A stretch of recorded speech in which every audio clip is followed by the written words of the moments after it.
अस्सलाम वालेकुम।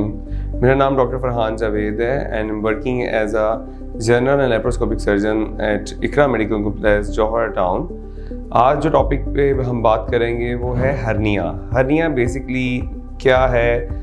Hernia normally जो है कैसे प्रेजेंट करता है? ये एक स्वेलिंग के तौर पर प्रेजेंट करता है। नॉर्मली ये मर्दों में नाफ से नीचे दाएं तरफ या बाएं तरफ तो हो सकता है। ख़वातीन में मोस्ट ऑफ द टाइम ज़्यादातर जो है नाफ के पास होता है और मोस्ट ऑफ द टाइम जो है ये प्रेगनेंसी के बाद या ड्यूरिंग प्रेगनेंसी अपीयर हो जाता है।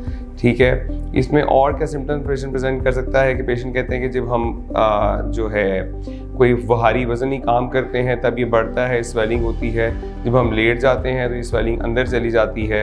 इसके अलावा काफ़ी देर का हर्निया हो, उसमें नॉर्मली अगर कोई कॉम्प्लिकेशंस हो तो पेशेंट प्रेजेंट करते हैं इमरजेंसी में उल्टी के साथ, पेट में दर्द के साथ। इसके अलावा जो है पेट फूला होता है, उल्टी आ रही होती है, कब्ज़ के साथ प्रेजेंट करते हैं। और इसका जो इलाज है वो इलाज ये है कि इसकी हमेशा सर्जरी होती है, इसमें कभी भी कोई मेडिसिन से इलाज नहीं होता।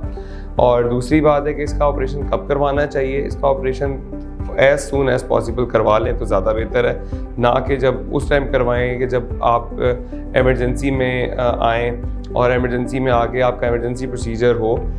इलेक्टिवली या जब पेशेंट को डायग्नोज हो जाए एज सून एज पॉसिबल आप किसी करीबी सर्जन के पास विज़िट करें।